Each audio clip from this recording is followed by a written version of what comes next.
di revenue management. Jadi nanti di revenue management itu ada istilah apa bedanya revenue management sama yield management ya. Jadi revenue management itu hampir mirip dengan yield, tapi yield itu adalah bagian dari revenue management ya. Jadi yield management itu lebih ke taktikalnya. Jadi nanti kamu cara membuat taktiknya gimana nih mau jualan modelnya ya. Taktik sama strategi beda ya, nanti kita bahas lebih jauh di detailnya ya. Jadi yield management itu biasanya menggambarkan bagaimana kita mengoptimalkan harga kamar, room rate, yang merupakan satu bagian dari proses di mana gambar besar itu nanti gimana kita melibatkan yang namanya forecasting dan kedalaman analisanya. Jadi seperti saya sampaikan nanti sehari-hari itu kalau kita kerja sebagai revenue manager kita akan lebih banyak membuat yang namanya forecasting ya. Jadi saya mengajak mungkin dari di 6B someday ada yang jadi revenue manager atau revenue analis, karena saat ini beberapa brand sangat membutuhkan, apalagi kayak Marriott gitu ya, karena permintaan untuk revenue analis ini sangat tinggi saat ini. Banyak beberapa revenue manager itu yang sekarang udah banyak dicari di beberapa negara ASEAN nih. Jadi Singapura juga banyak nyari dari Indonesia karena mungkin brand-brand yang besar Marriott itu justru di Asia Pasifik atau di ASEAN lebih banyak di Indonesia ya. Dibanding dengan Malaysia, dengan Singapura dan yang lain, brand-brand besar banyak di negara kita karena penyebarannya kan kita pulaunya banyak, jadi hotelnya banyak juga gitu ya. Oke, kita lanjut. Jadi yang poin utama di dalam revenue management itu nanti yang kita sebut dengan KPI ya. KPI itu Key Performance Indicators. Jadi kamu nanti di dalam dunia industri, setiap performan kerja kamu tuh kalau di kampus kamu kan dinilai dengan kartu hasil studi gitu ya. Nah kalau di pekerjaan nanti kamu nilainya dengan KPI. Jadi misalnya KPI kamu sebagai front desk adalah misalnya mulai dari absen kehadiran ya. Hadirannya harus misalnya 100% gitu, salah satunya ya. Terus misalnya tingkat reprimennya, kamu nggak pernah direprimen, itu masuk ke KPI kita sebagai KPI pribadi gitu ya. Terus misalnya kamu memberikan atau bisa melakukan upselling gitu dalam 1 bulan berapa, nah itu semua tuh KPI nilai rapotnya kamu gitu loh. Nah sama, jadi semua departemen head, semua associate itu nanti ada KPI-nya waktu kita bekerja. KPI-nya GM, misalnya okupansi harus tahun ini misalnya 60%. Ya berarti itu targetnya KPI-nya 60%. Nah nanti dari KPI GM itu nanti diturunkan ke front office manager, dari 60% itu misalnya 10% FOM harus memaintain okupansi untuk tamu yang walk in gitu ya. Terus misalnya 60% itu ke dosem, sisanya mungkin ke departemen yang lain yang ada related dengan rooms gitu ya, misalnya ke sales manager, ke markom dan sebagainya ya. Suara saya jelas kan?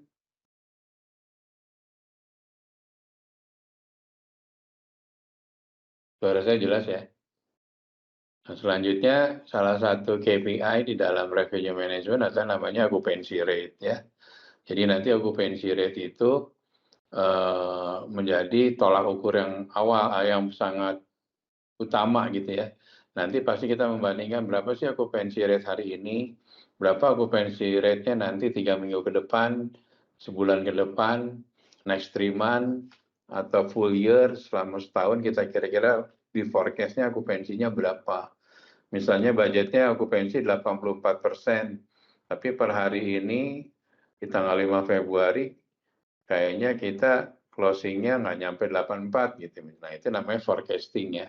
Karena kita mencoba Gimana caranya kita melakukan forecast? Biasanya kita forecast paling lama 3 bulan ya, 3 month forecast gitu. Jadi dari Februari kita bikin forecast Maret, April, Mei. Sisanya biasanya kita menggunakan angka budget ya kalau yang biar gampangnya ya. Tapi kecuali kalau hotel kamu mempunyai siklus tamu yang setiap saat banyak bookingan in advance gitu ya. Jadi buat bookingan 6 bulan ke depan tuh udah ada, tapi di Indonesia sekarang jarang, apalagi kalau marketnya lokal ya. Dia pasti last minute-an gitu ya.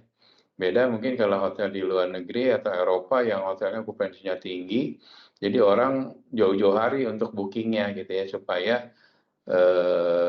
make sure semua kamarnya bisa waktu dia datang kamarnya ada gitu ya. Tapi kalau di kita kan rata-rata hotel banyak, karena market lokal biasanya dia go show aja tuh, nanti kalau nggak dapat misalnya di Aston Palembang, dia coba di area Duta atau coba di mana di Quest atau di manalah gitu ya, sekitaran hotel-hotel di Palembang. Nah ini tergantung seperti saya sampaikan kemarin, tergantung booking pace-nya atau booking window-nya. Saya ulangin lah, booking pace atau booking window adalah behavior dari tamu kita, cara booking ke hotel. Ada H-1, ada pas hari hanya dia mau stay di hari itu juga datang, dia booking dan dia langsung stay. Tapi ada juga yang H-1 atau mungkin H-7, tergantung dari masing-masing hotel ya. Tapi biasanya kalau hotel semakin rame, okupansinya bagus, biasanya bookingannya agak jauh ya, bisa di H-30 atau H-,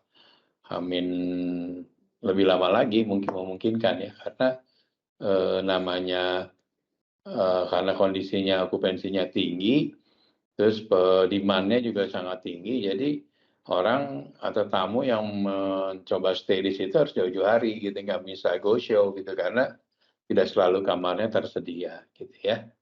Itu jadi kembali ke booking pace atau booking window yang menunjukkan behavior dari tamu-tamu kita ya. Nah, KPI lainnya selain okupansi adalah average daily rate.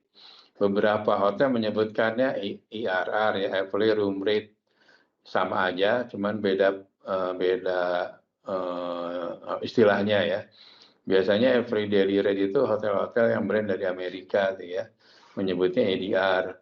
Tapi kalau hotel-hotel Eropa biasanya menyebutnya IRR, tapi tergantung dari masing-masing brandnya sih. Kalau brand-brand Amerika biasanya menggunakan ADR ya, kayak Marriott, Hilton, dan yang lain-lain ya. Tapi kalau Intercon kan dia dari England ya, dari British, biasanya IRR. Jadi masing hotel istilahnya agak beda, tapi maksudnya sama ya. Jadi ADR sama dengan IRR itu sama. Bagaimana kita menghitung berapa sih harga rata-rata kamar yang terjual gitu ya. Itu adalah average room rate ya, atau ADR ya. Nah, RevPAR ini adalah lebih tinggi secara strukturnya dibanding ARR ya.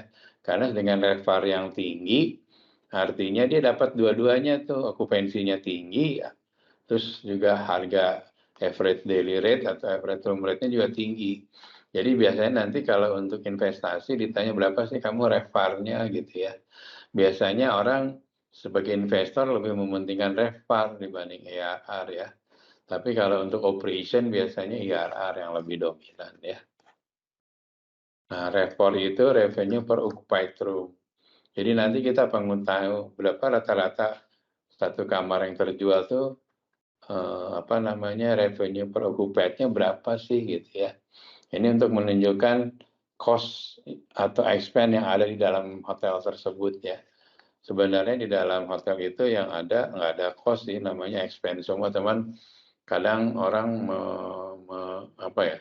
menyamakan kayak cost of food gitu. Jadi ada room cost, sebenarnya sih actualnya adalah room expenses ya, karena semuanya expense yang timbul, kecuali food cost ya. Kalau food cost kan ada bahan untuk bikin nasi goreng, ada bahannya namanya beras, telur, dan sebagainya. Nah, itu namanya food cost. Tapi kalau di rooms nggak ada yang namanya room cost ya, sebenarnya room expenses ya. Cuman beberapa kesalahan juga masih banyak disebut. Kadang-kadang disebut berapa sih room cost-nya, sebenarnya itu room expense ya. Jadi report, saya ulangi lagi, revenue per occupied room adalah untuk mengukur di dalam satu kamar yang terjual itu membutuhkan berapa aja sih expense-nya, mulai dari breakfast-nya, amenities-nya, termasuk labor cost dan sebagainya ya. Ini nanti untuk menghitung kembali ke nilai investasi. Kira-kira berapa sih investasinya dulu per occupied room? Misalnya per occupied room secara investasi harusnya revenue average room rate-nya 700.000 gitu ya. Ternyata pas actual-nya sekarang nggak bisa jual 700.000 karena di Palembang hotel semakin banyak, pilihan-pilihan tamu semakin banyak sehingga harga jual menjadi sensitif gitu ya. Jadi kalau kita naikin, khawatir kita nggak dapet tamu, makanya tadi kita jual 700, maka harga keseimbangan mungkin di 600 untuk bintang 4 di sekitar Palembang, itu bisa jadi seperti itu ya. Jadi itu adalah untuk mengukur berapa sih nanti dari nilai investasi kamar berbanding dengan harga actual-nya di area tersebut, misalnya di Palembang ya. Nah, ada lagi namanya KPI lain adalah GOPAR. GOPAR itu adalah Gross Operating Profit per Available Room. Jadi profit dari satu kamar yang terjual itu berapa sih dari jual 1 juta itu kamar gitu ya, dikurangi dengan expense-nya, berapa sih profitnya gitu ya. Nah biasanya profit kamar sih secara pelaporan akuntansi hotel tinggi ya, rata-rata 80% profitnya karena gajinya GM, gajinya sales nggak masuk ke rooms, gajinya engineering, gajinya F&B yang bantu jualan room nggak masuk ke rooms. Karena di dalam laporan keuangan hotel itu gaji-gaji kayak GM, gajinya sales, gajinya accounting, HRD itu nggak bisa didistribusikan ke masing-masing departemen yang ada revenue-nya. Kan nggak mungkin gaji GM misalnya 1 juta gitu, misalnya 10% masuk ke room, 10% masuk ke F&B, nggak bisa, karena agak susah memperkirakannya gitu ya. Makanya GOP kamar itu selalu tinggi karena di dalamnya belum termasuk gaji-gaji yang undistributed, gaji-gaji yang tidak bisa didistribusikan kayak tadi gaji GM, gaji sales, gaji HR, gaji engineering gitu ya. Sebenarnya kan kalau kamar rusak yang benerin engineering, harusnya kan gaji engineering masuk dong di room, tapi nggak ada di laporan keuangan hotel, adanya di undistributed gitu ya. Terus termasuk listrik juga, biaya listrik juga kan dipakai di kamar, tapi nggak nongol biaya listriknya. Biaya listrik itu nongolnya ada di engineering departemen. Nah, engineering departemen adalah departemen yang tidak bisa didistribusikan karena agak susah membagi-baginya gitu ya, makanya ada namanya undistributed expenses ya. Nah, jadi dasar dari revenue management adalah kita melakukan yang namanya forecasting. Nah, peramalan, gimana sih cara meramal okupansi besok, gimana cara meramal kira-kira bulan ini berapa sih revenue dari rooms gitu ya. Nah, nanti kita latihan mungkin setelah mid-test bagaimana cara membuat forecasting yang benar gitu ya. Tapi nanti kamu harus punya datanya dulu, kira-kira pola tadi itu, pola bookingnya seperti apa, kompetitornya seperti apa, terus restructure-nya seperti apa. Jadi kita bisa melakukan yang namanya peramalan. Nah, forecasting macam-macam, ada yang dasarnya dari rate gitu ya. Kalau dasarnya dari rate, kita nanti mengantisipasi demand ya. Kalau demand lagi tinggi, kita naikin harganya, room rate-nya dinaikin. Tapi kalau demand-nya lagi rendah, lagi sepi, mungkin kita nurunin harga, tapi mengikuti dengan guideline yang sudah dibikin ya. Jadi nggak sembarangan nurunin. Nanti kan seperti saya sampaikan ada yang namanya bar, best available rate. Jadi bar 1 sampai bar 6. Misalnya bar 1 itu harganya 600 gitu ya. Bar 2, 6,5, bar 3, 700, makin naik barnya makin tinggi harganya. Biasanya anak front desk dikasih barnya yang tinggi dulu. Tapi kalau misalnya minta diskon, biasanya nanti turun ke barnya si FOM. Mungkin FOM bisa auto ngasih diskon atau sales, atau GM gitu ya. Jadi yang pertama kita forecast dari rate ya. Oke, ada yang mau nanya? Ada yang mau nanya Palembang? Kalau nggak ada kita lanjut ya. Nah, hal yang terpenting yang saya sampaikan itu kita harus rate itu harus parity ya. Parity itu harganya harus sama. Jadi kamu nyimpen harga di Traveloka misalnya 700.000 kamar tipe deluxe. Maka di Agoda harga kamu juga harus 700.000. Terus harga di website kamu juga 700.000. Artinya itu parity. Parity itu harganya sama di setiap platform gitu ya. Di platform apapun harganya tetap sama, itu namanya parity ya. Oke, kenapa harus parity? Karena kita melakukan penjualan yang fair gitu ya. Jangan sampai kamu harga ke Traveloka jauh lebih murah karena Traveloka lebih banyak tamunya. Tapi kalau di displaynya kamu harganya harus tetap sama supaya tidak ada seolah kamu belain satu OTA aja gitu ya. Jadi website, OTA, semua yang pokoknya yang tampilan di website sama tampilan di OTA itu harganya harus parity, harus sama ya. Oke, kita lanjut. Nah, nanti harga juga harus disesuaikan waktu kita bikin pricing itu berdasarkan segmen ya. Corporate kan saya sampaikan ada corporate A, B, C gitu ya. Corporate A mungkin harganya lebih murah. Harganya misalnya kamarnya 700 gitu ya. Corporate B 750, corporate C misalnya 800. Nah, corporate A kenapa lebih murah tapi room night production-nya harus di atas 1000 baru dapat corporate A. Tapi kalau corporate yang hanya menghasilkan di bawah 1000, kamu kasih ke corporate B gitu ya. Jadi kalau kamu nanti jadi sales, kamu jualan jangan langsung ke corporate A, kamu jual di corporate C dulu. Nanti kalau si tamunya nawar, atau ini kita bikin komitmen, oke kita bikin kontrak rate ya Pak ya, tapi Bapak atau Ibu bisa nggak menghasilkan production room night-nya setahun misalnya 1000 room night gitu ya. Kalau dapat 1000 room night nanti kita kasih harganya yang jauh lebih murah. Nah ini adalah satu strategi ya untuk jualan dari sales, jadi jualan juga untuk front office, jadi kita ada segmentasinya. Jadi waktu kamu sebagai front desk, terima tamu, harga corporate itu nanti akan macam-macam. Ada Pertamina harganya 800, tapi ada harganya misalnya Bank Indonesia, harganya lebih mahal 9,5. Oh ternyata, dengan tipe kamar yang sama ya.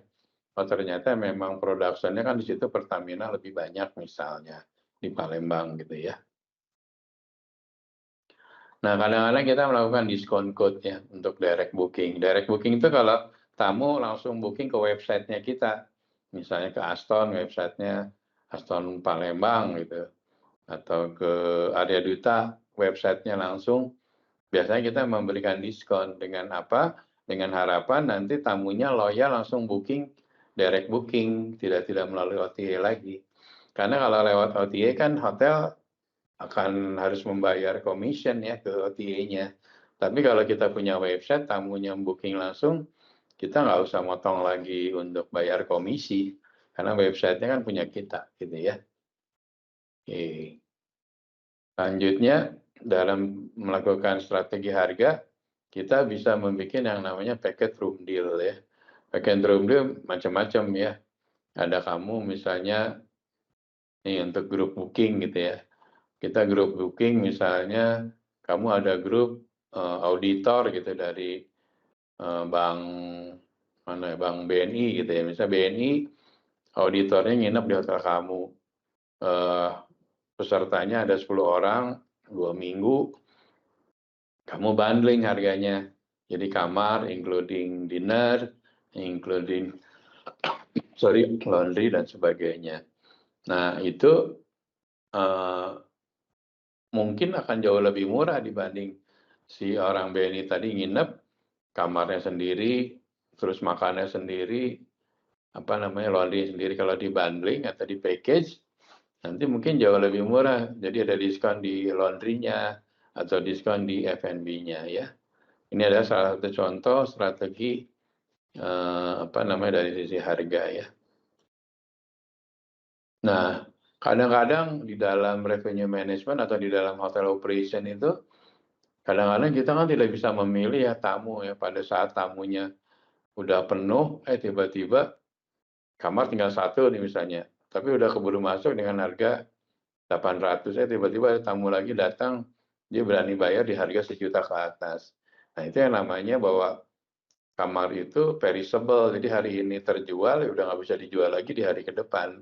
Karena revenue-nya dimasuk ke hari ini, gitu ya. Nah, itu yang menyebabkan revenue management untuk memaksimalkan karena itu. Karena kesempatan bisa datang harga yang lebih mahal, permintaan yang lebih tinggi, dan sebagainya, kita nggak tahu, gitu ya.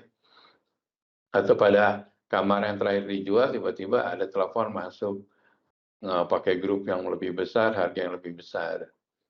Atau,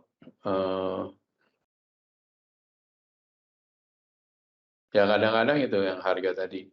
Harganya kamu udah kasih harga biasa, sebenarnya dipakai kasih publish juga demand masih ada. Nah, kadang-kadang kita nggak bisa nebak gitu kan, gimana sih marketnya gitu kan. Nah, ini semua adalah kondisi-kondisi yang menyebabkan kita memerlukan yang namanya revenue management. Karena ada keterbatasan tadi. Pada saat kita mau jual harga kamar tinggal beberapa biji, kita menjual harganya pengen aman, jualnya harga ya udahlah harga yang terakhir aja gitu. Ternyata masih bisa kita jual harga tinggi, lebih tinggi lagi, tapi itu beresiko, takut nggak laku gitu ya. Makanya ada yang namanya revenue management. Nanti biasanya si revenue manager akan ngasih harga, oke, untuk last room ini kita jual di harga publish ya gitu loh. Karena dari sisi okupansi dan segi ARR-nya udah bagus, kalaupun ada, ambil yang paling tinggi sekalian gitu ya. Ya itu adalah strategi juga atau taktikal juga dari revenue management ya. Jadi proses revenue management itu mulai dari mengkolek data. Jadi data hari ini okupansinya berapa, kompetitor berapa, harga jualnya berapa, segmen apa saja. Terus data itu dikumpulkan, dianalisa, terus dibikinin forecasting. Dari forecasting kita bikin keputusan, oke kita jual di harga berapa, pada segmen pasar siapa, di OTA berapa, dan sebagainya ya. Ini adalah proses yang terjadinya yang namanya revenue revenue management, atau di revenue meeting ini dibahasnya seperti ini ya. Ini yang tadi saya sampaikan, jadi di dalam revenue management itu layering-nya adalah satu harga, terus yielding, yang terakhir adalah nanti kamu akan bekerja secara closely dengan digital marketing. Jadi apa yang kamu akan bikin promosiin kan harus ditampilkan ya di media sosial. Jadi strateginya kamu sebagai revenue manager diimplementasikan dalam bentuk promosinya. Promosinya seperti apa? Nanti di promosi ini di mana aja gitu ya, misalnya di Facebook, di IG, atau dimanapun gitu ya. Nanti ada link, nah linknya ini bisa langsung link ke booking engine, kalau yang bagus ya. Jadi dia langsung dari IG-nya, kita masukin linknya, link or book now gitu, itu langsung masuk ke sistem gitu ya. Tapi kalau yang nggak interface ya agak repot. Jadi nanti ada ininya, tapi giliran for order please call ini, nah itu kadang-kadang itu yang malas. Kalau udah interface tinggal klik langsung masuk ke booking channel kita ya. Ini cara yang tadi saya sampaikan. Jadi rate yang ada di hotel mulai dari rate atau publish ya. Dari publish rate nanti kamu main discounted. Dari discounted itu nanti timbullah corporate rate, ada group rate, ada FIT, terus ada yang biasa collaborate tadi yang saya sampaikan ya. Terus sama promo-promo, semua dasarnya dari rate ini. Tinggal nanti mainin diskonnya aja. Kalau diskon 20% jadi corporate rate misalnya. Saya diskon 22% menjadi group rate gitu kan. Nah, nanti tergantung aturan main dari masing-masing brand hotelnya ya. Tapi semuanya dimulai dari rate. Ini turunan ini dengan menggunakan discounted ya. Gitu. Lanjut. Ini yang disebut sebar itu ya tadi ya. Nah, bar 1 ini harganya berapa? Oh, diskonnya kecil nih ya. Jadi sehingga harganya lebih mahal. Tergantung, makanya berbagai hotel ada yang bar 1 harganya lebih mahal, ada bar 1 harganya lebih murah. Tapi intinya harga yang semakin murah biasanya diskon dari GM ya. Terus naik ke DOSM atau FOM, baru front desk. Biasanya front desk kan ngasih harganya masih yang diskonnya cuma 25% gitu ya. Tapi kalau misalnya ada grup besar, kamu tanya ke FOM kamu, Pak ini grupnya ada 20 kamar, dia minta segini, bisa nggak dikasih diskon jadi 20%? Nah ini wewenangnya FOM, boleh ngasih nyampe 20. Nanti dosem bisa nyampe 30. Nah kalau di atas itu punya GM yang punya yuridiksinya ya, gitu ya. Oke, sampai sini ada yang mau nanya nggak? 6B.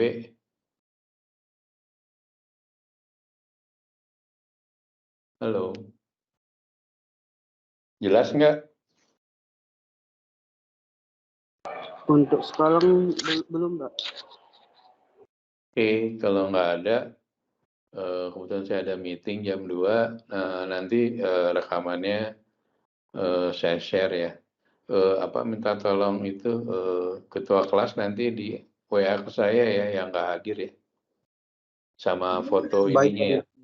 Sama foto yang hadir ini ya untuk ke admin kampus nanti. Oke, kalau nggak ada lagi kita ketemu lagi hari Rabu ya. Sorry ya, hari Rabu ini saya ada traveling ke Jakarta, mungkin hari Rabu saya kasih ini ya, nanti bentuk video aja ya. Jadi modelnya asinkronus ya. Oke, kalau nggak ada lagi, thank you and see you next week berarti karena Wednesday-nya saya kasih tugas ya. Thank you and goodbye. Thank you, Pak. Thank you, Pak.